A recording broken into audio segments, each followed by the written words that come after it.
할렐루야. 우리 헌금기도 시간에 원로 목사님 많이 축복을 좀 해주시기를 바랍니다. 우리 시온 찬양대 오늘도 귀한 찬양으로 하나님께 영광을 여주심에 감사를 드립니다.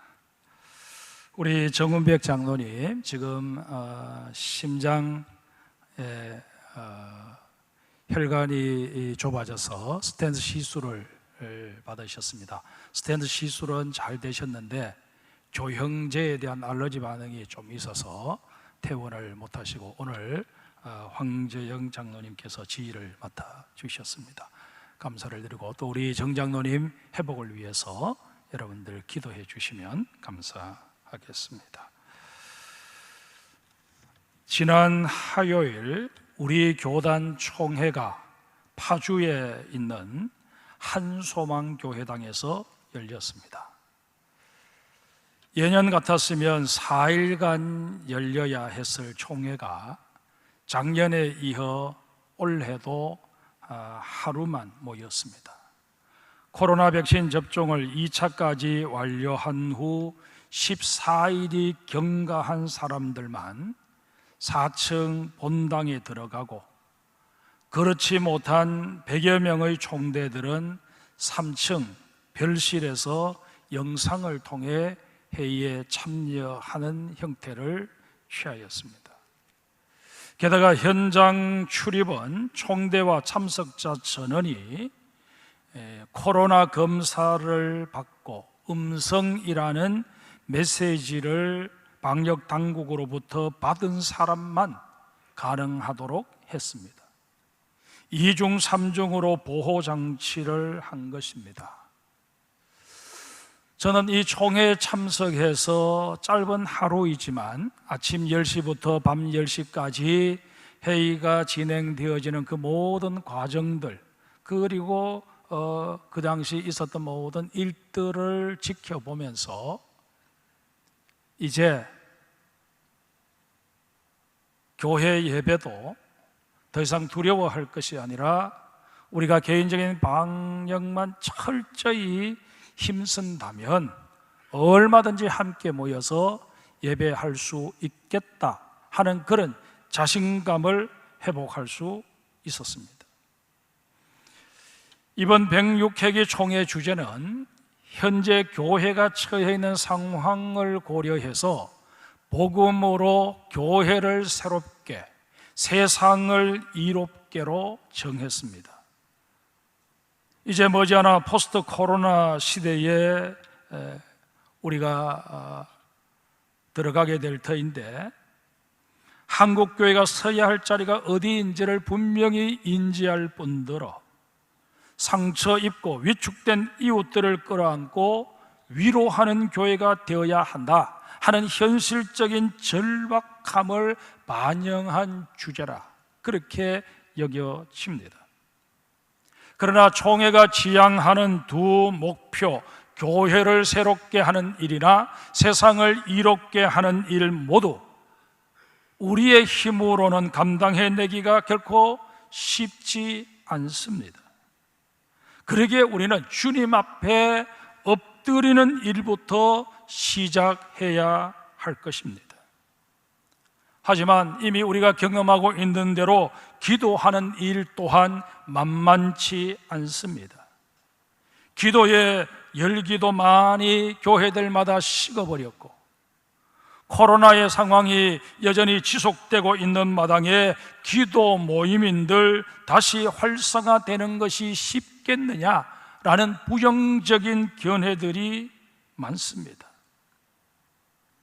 심지어 지난 1년 반 동안 그래도 지치지 않고 백신과 치료제 개발을 위해 기도해 오신 분들도 많은 사람들이 2차 접종까지 했음에도 불구하고 여기저기서 돌파 감염이 발생했다 하는 이야기가 들려오고 일명 부스터샷이라고 해서 3차 접종까지 해야 한다는 이야기가 있다 보니 이제 이 코로나의 사태가 진정되게 해달라고 기도하는 이 일도 점점 지치고 힘이 빠집니다 라고 솔직한 힘든 자기의 마음을 토로하십니다. 중앙방역대책본부가 9월 중으로 치료제를 국내에서 대량 생산할 예정이라고 발표를 했지만 이 또한 10월이 되도록 별다른 소식이 없습니다. 이렇게 2021년 연말을 맞이하고 또 2022년 새해를 맞이해야 하는 것은 아닌지 벌써부터 불안감이 엄습해 오는 것도 사실입니다. 하지만 이런 불안하고 불확실한 상황 속에서도 우리를 향하신 하나님의 메시지는 명확합니다. 의인의 강구는 역사하는 힘이 큼이니라. 여기서 말씀하고 계시는 의인은 무슨 특별한 은혜를 덧입었거나 아니면 기도의 은사를 크게 받은 자들을 지칭하는 것이 결코 아닙니다. 하나님의 뜻에 전적으로 순종하기를 원하는 신실한 성도들을 일컬어 의인이라고 그렇게 말하고 있는 것입니다. 세계 3대 오라토리오 가운데 하나가 요제프 하이든이 작곡한 천지창조입니다. 전곡을 연주하는데 걸리는 시간만 해도 1시간 50분이 넘는 대곡입니다. 하이든은 이 곡을 3년에 걸쳐 작곡을 했습니다. 아무리 음악성이 뛰어난 하이든이라 할지라도 더 이상 악상이 떠오르지 않아서 작곡을 중도에 포기해버리고 싶었던 적이 한두 번이 아니었다고 합니다. 그때마다 하이든은 골방으로 들어가 무릎을 꿇었습니다. 하이든에게 있어 그 골방은 그야말로 영감의 보고가 되어 준 것입니다. 하나님께서는 코로나로 인해 점점 지쳐가고 있는 한국교회 성도들을 향해서도 기도할 것을 명하십니다. 그러시면서 그 구체적인 방법을 이제 제시해 주십니다. 주님께서 가르쳐 주신 방법이 무엇인지 우리 한번 귀를 기울여 보십시다. 제일 먼저 주님께서는 교회의 지도자들이 기도의 영성을 회복해야 한다고 말씀하십니다. 주님의 말씀을 직접 듣겠습니다. 너희 중에 병든 자가 있느냐? 그는 교회의 장로들을 청할 것이요 그들은 주의 이름으로 기름을 바르며 그를 위하여 기도할지니라. 병든 자에 대한 이야기처럼 시작되고 있습니다만은 사실상 이 말씀 속에 담겨져 있는 핵심적인 메시지는 그 병든 자를 위해서 기도해 주어야 할 교회의 지도자들이 영적으로 무장되어야 함을 일깨워주고 계시는 것입니다. 여기서 말씀하시는 병든 자는 헬라어로 아스테네이라고 하는데 영혼과 육신이 다 지쳐서 연약해져 버린 자들을 말합니다. 기도할 힘조차도 잃어버린 자들을 말합니다. 그리고 장로는 헬라어로 프레스비테로스라고 하는데 목사를 포함해서 교회의 영적인 지도자들을 지칭한다, 그렇게 보면 무난할 것입니다. 이 신약 성경이 기록될 당시에는 교회의 직제가 잘 갖추어져 있지 않았습니다. 명확하게 이 직분의 역할이 이것이다, 저 직분의 역할이 이것이다 구분되어 있지도 않았습니다. 뿐만 아니라 요즘처럼 신학교가 따로 있어서 목회자를 양성한 것도 아니기에 프레스비테로스라는 이 말은 정확하게 오늘의 목사를 지칭한다 아니면 장로님들을 지칭한다 그렇게 명확하게 선을 긋기가 어렵습니다. 따라서 장로와 목사를 총칭하는 개념으로 교회의 지도자들을 지칭하고 있다, 그렇게 보면 무난할 것입니다. 아무튼 육신적으로 정신적으로 또 영적으로 연약한 상태가 되었다고 여겨지는 성도님들은 교회의 지도자들에게 기도를 받으시길 권장합니다. 만인 제사장 원리에 근거해서 자신이 제사장이 되어 기도할 수도 있겠지만 거기에 더하여서 하나님께서 세우신 교회의 지도자들의 도움을 받는 것도 아주 유용한 일이라 여겨집니다. 이 장성교회를 위해 영적 지도자로 세움을 입은 목회자와 장로님들에게 기도를 부탁하고 영적인 지도를 받는 것, 이것은 교회의 영적인 질서를 정립하는 차원에서도 꼭 필요한 일이라고 우리 주님 말씀하십니다. 이런 맥락에서 우리 교회의 목회자들은 물론이고 장로님들께서도 자신의 영적인 능력을 개발하는 일에 더욱 힘쓰고 애쓰셔야 할 것입니다. 이제 머지않아 내년을 위한 정책당회가 있게 됩니다. 정책당회는 말 그대로 2022년도 교회가 나아갈 방향을 결정하고 그에 따른 구체적인 사업과 사역들을 결정하는 당회입니다. 따라서 담임 목사인 저는 현 상황에서 교회에 가장 필요한 정책이 무엇일까 매일같이 고심하지 않을 수 없습니다. 그런데 이 문제를 두고 기도 중에 하나님께서 제게 주신 답이 바로 기도하라는 것이었습니다. 코로나로 인해 침체된 교회를 새롭게 하고 우리 주변의 이웃들을 품을 수 있는 최상의 정책은 교역자들과 장로님들이 먼저 기도의 무릎을 꿇는 것입니다.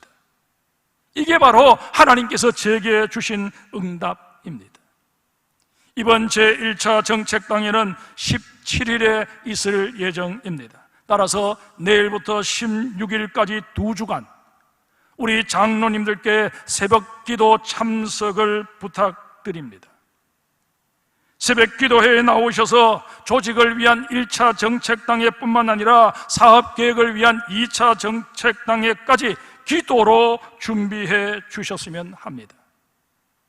2022년도 목회계획에도 제가 담을 예정입니다마는 내년부터는 교역자들뿐만 아니라 장로님들, 안수집사님들, 권사님들 다 나오셔서 기도하는 요일을 정하고자 합니다. 예를 들어서 화요일에는 당회원들, 수요일에는 권사님들, 목요일에는 안수집사님들, 이런 식으로 항존직분자라면 적어도 일주일에 하루 이상은 새벽기도회에 나와서 하나님 앞에 나라와 민족을 위하여, 교회를 위하여, 자신의 가정과 또 개인의 삶을 위하여 기도할 수 있었으면 합니다. 그렇다고 해서 그 요일에만 꼭 나오시고 다른 날에는 나오지 않으셔도 된다는 그런 이야기는 결코 아닙니다.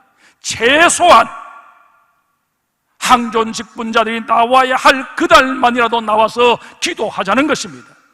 기도를 회복하는 일은 1월에 뭘 하고 2월에 뭘 하자라고 계획을 세우는 일보다 훨씬 더 본질적이고 하나님께서 원하시는 일임에 틀림이 없습니다. 우리 장성교회가 기도를 회복하기 위해서는 먼저 하나님께서 기름 부어 세워주신 항존직분자들이 다시금 기도의 열심을 회복해야 할 것입니다. 이래 우리 장로님들, 우리 안수집사님들, 권사님들 그 누구도 나는 예외다, 나는 이런저런 이유로 해당 사항이 되지 않는다, 그렇게 말씀하지 마시고 정말 하루만이라도 우리 직분을 위해서 정해진 그 하루만이라도 내가 나와서 기도하리라 마음에 서원하고 작정하다 보면 하나님께서 이틀, 3일 계속해서 나와서 기도할 수 있는 삶의 여건을 허락해 주실 줄 믿습니다. 두 번째로 주님께서는 영적인 성결을 회복하라고 말씀하십니다. 본문 15절, 16절에서 주님 이렇게 말씀하십니다. 믿음의 기도는 병든 자를 구원하리니 주께서 그를 일으키시리라. 혹시 죄를 범하였을지라도 사하심을 받으리라. 그러므로 너희 죄를 서로 고백하며 병이 낫기를 위하여 서로 기도하라. 의인의 강구는 역사하는 힘이 큼이니라. 모든 질병이 다 죄 때문이라고 말할 수는 없을 것입니다. 하지만 적지 않은 경우 그 병의 밑바닥을 들여다보면 죄의 문제와 깊이 연결되어 있는 것을 확인할 수 있습니다. 이런 경우는 죄의 문제를 들추어내어서 회개하는 일이 반드시 선행되어져야만 합니다. 지난 1년 반이 넘도록 지속되고 있는 이 코로나의 상황을 어떻게 우리 받아들여야 하겠습니까? 코로나 이전에도 우리를 위협했던 바이러스가 없었던 것은 결코 아닙니다. 21세기 들어 발생한 것만 해도 2002년도 사스가 있었고 2009년도에는 신종플루, 2012년도에는 메르스가 있었습니다. 그러나 그것들은 코로나처럼 오래 지속되지 않았습니다. 그때는 지금처럼 사회적 거리 두기도 시행하지 않았습니다. 불편하게 마스크를 계속 써야 하는 일도 없었습니다. 그러다 보니 지나가기 무섭게 다 잊어버리고 말았습니다.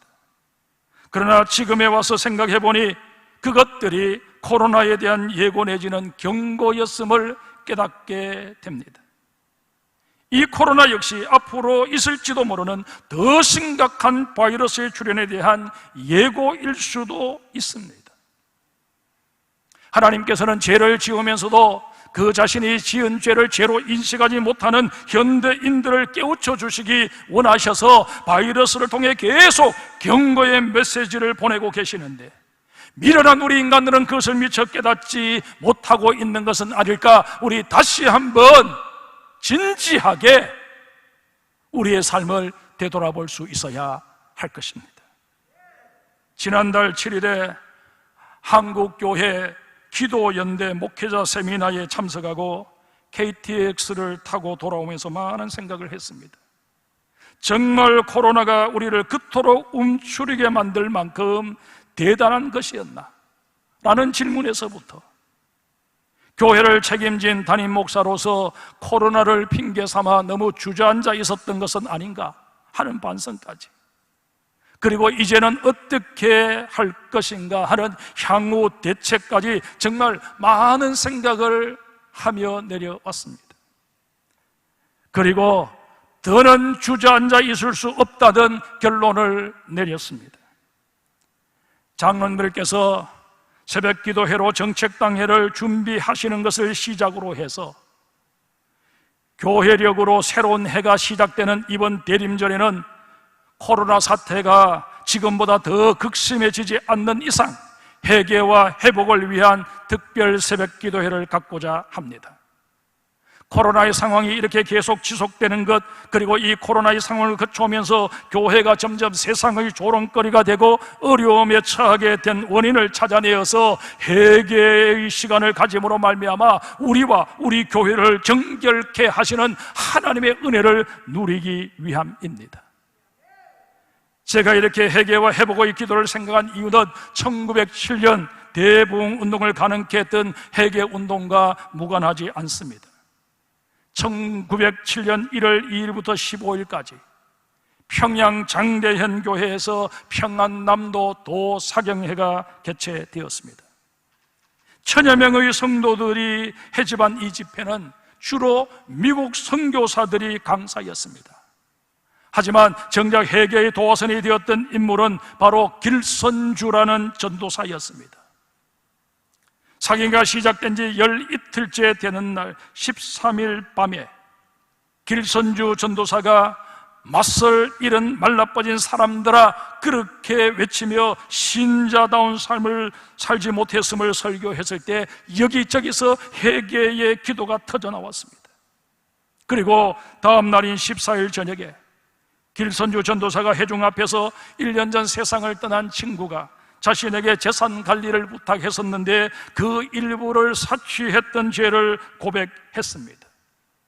이것이 계기가 되어서 회개의 본물이 터지게 되었는데 정말 걷잡을 수 없는 수준이었습니다.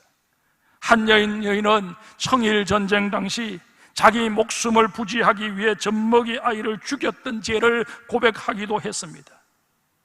교회 사학자인 김양선 교수는 그때의 상황을 이렇게 정리하고 있습니다. 인간이 범할 가능성 있는 모든 죄는 거의 다 고백되었다. 사람의 체면은 이제 다 잊어버리고 이제 이때까지 자기들이 배반했던 예수를 향하여 주여 나를 버리지 마옵소서 울부짖을 뿐이었다. 국법에 의해 처벌을 받든 또 그로 인해 벌을 받거나 죽임을 당하든 그게 문제가 아니었다. 다만 하나님의 용서를 받는 것만이 그들의 유일한 소원이었다. 온전한 회개를 하며 자신들을 비웠을 때 그들에게 보혜사 성령님이 임하신 것 지극히 당연한 일이었습니다. 그 후 성령님께서는 한국교회와 성도들을 민족의 등불로 삼아 주셨습니다.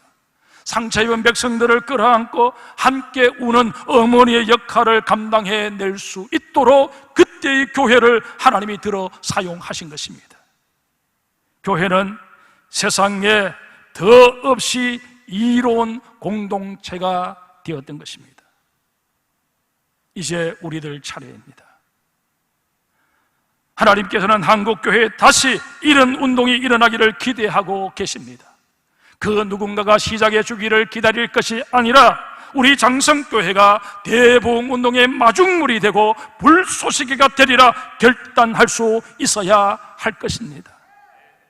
항전 직분자들 뿐만 아니라 온 성도들이 새벽마다 모여서 정결한 마음 주옵소서, 오 주님 정결한 영을 내게 새롭게 하여 주시옵소서 찬양하며 부르짖어 기도하는 우리 모두가 되어야 할 것입니다. 우리가 진심으로 회개하며 주님 앞에 엎드릴 때 우리의 그 빈 그릇에 주님께서 성령 충만의 은혜를 더해 주실 줄 믿습니다. 세 번째로, 주님께서는 이 시대에 엘리야가 되라고 말씀하십니다. 엘리야가 어떤 인물입니까? 본문 17절 18절을 보십시다. 엘리야는 우리와 성정이 같은 사람이로되 그가 비가 오지 않기를 간절히 기도한 적 3년 6개월 동안 땅에 비가 오지 아니하고 다시 기도하니 하늘이 비를 주고 땅이 열매를 맺었느니라. 엘리야를 소개해주고 있는 이 구절에서 우리가 제일 먼저 관심 있게 살펴보아야 할 것은 그가 우리와 성정이 같은 사람이었다라는 진술입니다. 여기서 성정으로 번역되어 있는 단어가 호모이오파데스인데 신적 본성과 대비되는 인간의 본성을 나타내는 단어입니다. 쉽게 말해서 엘리야도 우리와 똑같은 인간이었다는 것입니다. 그럼에도 불구하고 그의 기도는 천기를 좌우할 만큼 능력이 있었습니다. 이유가 무엇이었을까요? 그가 하나님과 맺은 관계 때문이었습니다. 엘리야의 신면목은 열왕기상 18장 20절 이하에 잘 소개되어 있습니다. 엘리야가 갈멜산에서 바알과 아세라를 섬기던 우상 숭배자 850명과 단판을 벌입니다. 너희들이 섬기는 바알이나 아세라가 참신인지 아니면 내가 섬기는 여호와가 참신이신지 우리 한번 확인해 보자고 제안한 것입니다. 먼저 바알과 아세라 선지자 850명이 자신들의 신 앞에 엎드려 제단에 불을 내려 달라고 광적인 기도를 드립니다. 오전 내내 그렇게 기도를 했지만 그들의 신은 묵묵부답이었습니다. 이제 엘리야 차례가 되었습니다.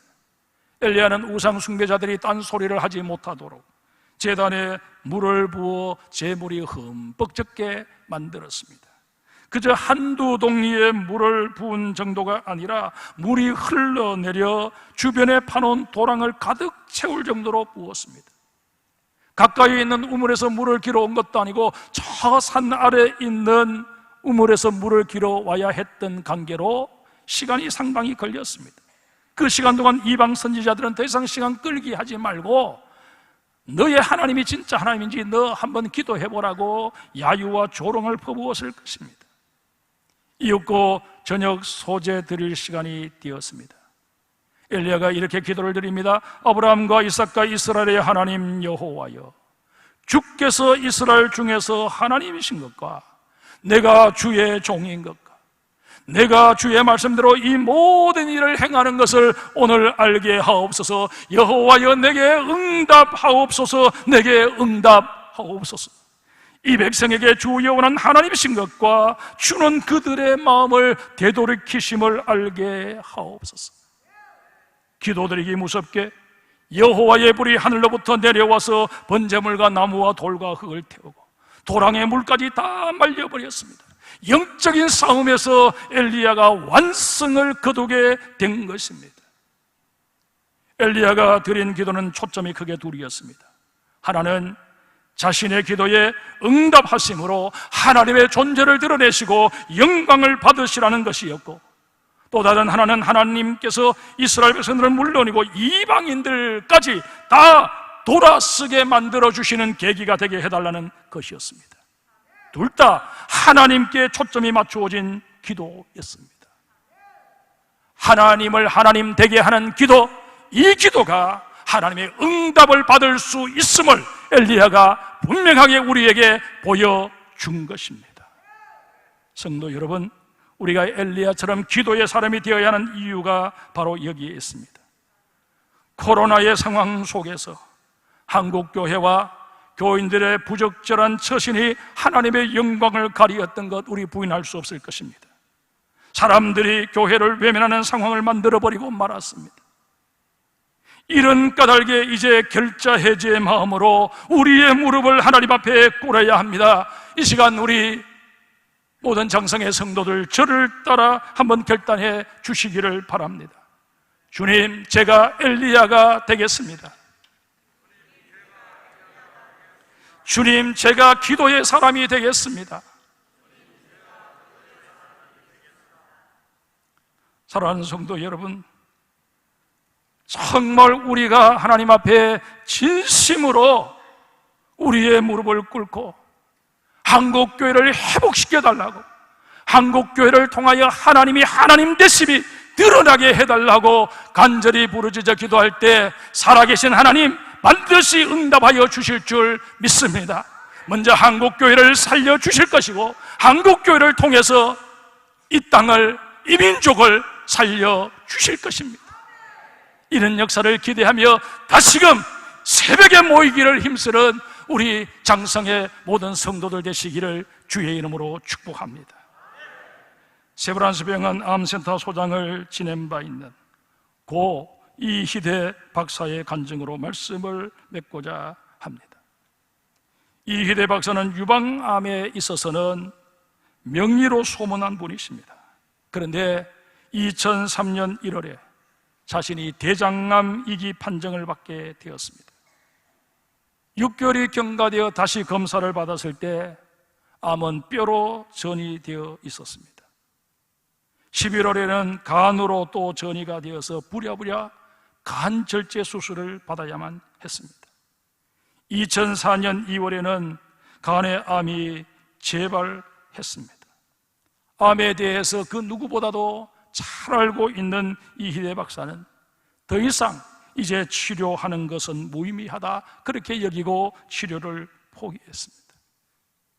그런데 하나님께서는 아직 이희대 박사가 이 땅에서 해야 할 일이 남았다고 판단하셨는지 기적적으로 상황을 호전시켜 주셨습니다. 그 후에도 그는 다시 간을 절제하는 수술을 받아야 했고 골반뼈를 제거하는 수술을 받아야만 했습니다. 너무너무 힘든 과정이었습니다. 그럼에도 불구하고 이희대 박사는 절망하지 않았습니다. 하나님을 향한 기도의 끈도 놓치지 않았습니다.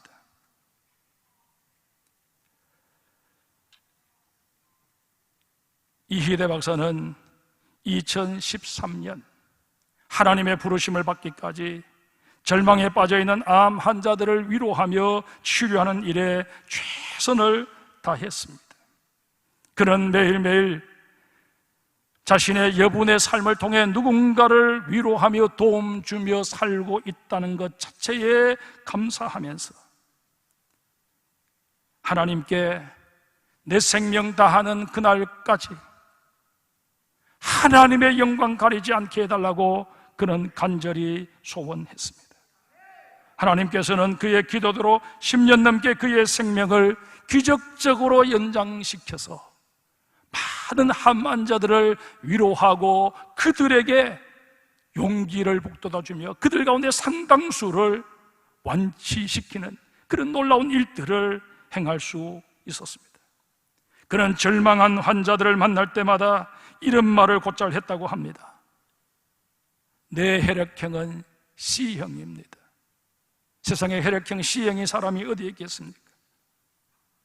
이희대 박사는 하나님께서 나를 온전히 사로잡고 계시고 나는 하나님으로부터 새 생명을 얻은 크리스찬이기에 나의 혈액형은 A형도 B형도 AB형도 O형도 아니고 C형입니다.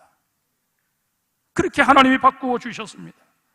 하나님께서는 선한 길, 편안한 길, 세상의 길이 아닌 생명의 길로 나를 인도하시고 나를 오늘도 사역자로 세우셔서 친히 영광 받으시고 계십니다. 그렇게 말했다는 것입니다. 그는 10년간 5번의 수술과 6번의 혹독한 항암 치료 과정을 거쳐야 했지만 믿음을 온전히 지켰습니다. 사랑하는 성도 여러분, 이게 바로 기도하는 사람들만이 누릴 수 있는 하나님의 능력인 줄 믿습니다. 하나님 분명히 말씀하십니다. 의인의 강구는, 하나님을 절대적으로 신뢰하는 자의 강구는 역사하는 힘이 큼이니라. 이 말씀에 아멘하며 정말 기도의 삶을 나도 새로이 결단하겠습니다 고백하는 우리 장성의 모든 성도들 되시기를 주의 이름으로 축원합니다. 우리 말씀 생각하며 찬양하기를 원합니다. 기도할 수 있는데 왜 걱정하십니까? 기도하면서 왜 염려하십니까? 기도할 수 있는데 왜 실망하십니까? 기도하면서 왜 방황하십니까? 우리 다 일어나 찬양하십시다.